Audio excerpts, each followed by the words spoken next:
भाजपा के राष्ट्रीय सह कोषाध्यक्ष और राज्यसभा सांसद डॉक्टर नरेश बंसल ने संसद में ओटीटी प्लेटफॉर्म पर सेंसरशिप का मुद्दा उठाया। उन्होंने कहा कि ओटीटी पर कंटेंट को नियंत्रित करना आवश्यक है ताकि भारतीय समाज के सामाजिक और सांस्कृतिक मूल्यों की रक्षा की जा सके।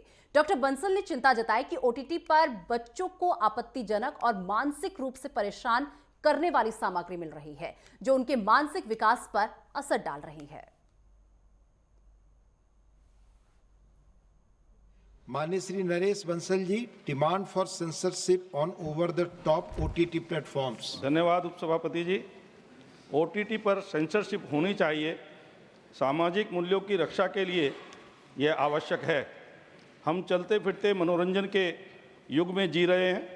ओटीटी प्लेटफार्मों के तेज़ी से उभरने के बाद हम जब चाहें जहां चाहें अलग अलग तरह के शो और कार्यक्रमों से अपना मनोरंजन कर सकते हैं, लेकिन ये ओटीटी प्लेटफॉर्म बेकाबू हैं। फिल्मों की रिलीज़ से पहले उन्हें सेंसर बोर्ड का सर्टिफिकेट लेना पड़ता है। अगर फिल्मों में कोई आपत्तिजनक संवाद या दृश्य हो तो उस पर सेंसर बोर्ड की कैंची चल जाती है। सेंसरशिप एयरपोर्ट पर स्क्रीनिंग एरिया की तरह है। हर चीज़ वहाँ नज़रों से होकर गुजरती है। वहाँ कैमरे और स्कैनर होते हैं, इसलिए अगर आप कोई अवैध सामान ला रहे हैं तो उसका पता लग जाता है और उसे रोक दिया जाता है। ओटीटी प्लेटफॉर्म पर सेंसरशिप जैसी चीज़ नहीं है। ओटीटी प्लेटफॉर्म पर भी सेंसरशिप होनी चाहिए। सामाजिक और सांस्कृतिक मूल्यों की रक्षा के लिए कंटेंट को विनियमित करना आवश्यक है। भारतीय समाज, खासकर युवाओं के बीच नैतिक पतन गंभीर चिंता का विषय है। आजकल बच्चों को मोबाइल फ़ोन के माध्यम से विभिन्न प्रकार की सामग्री देखने को मिल रही है, जिस पर कोई नियंत्रण नहीं है। इसमें कई बार आपत्तिजनक और हानिकारक कंटेंट होता है जो मानसिक रूप से परेशान करने वाले हैं। चूँकि सेल्फ सेंसरशिप नहीं हो रही है, यह आपत्तिजनक सीन बच्चे भी देखते हैं, पर पाबंदी इस पर लगनी चाहिए।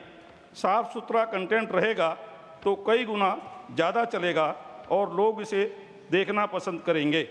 और इसमें ऐसे आपत्तिजनक शब्द और संवाद हैं, इसलिए बच्चे उन्हें सीखते हैं और बोलना शुरू करते हैं। स्वतंत्रता का सही तरीके से इस्तेमाल नहीं हो रहा है, तो सेंसरशिप होनी चाहिए। और अगर ओटीटी सीमा पार करते हैं तो उनके खिलाफ कानूनी कार्रवाई होनी चाहिए। टीवी चैनलों की तुलना में ओटीटी प्लेटफार्मों को अब अधिक रचनात्मक स्वतंत्रता प्राप्त है, क्योंकि वर्तमान में इसके लिए कोई नियम नहीं है। जो कुछ दिखाया जाता है उस पर कोई नियंत्रण नहीं है। ऐसे में सरकार को चाहिए कि ओटीटी के लिए सामग्री नियामक ढांचा के तहत हो और सरकार को इसके लिए प्रयास करना चाहिए। धन्यवाद।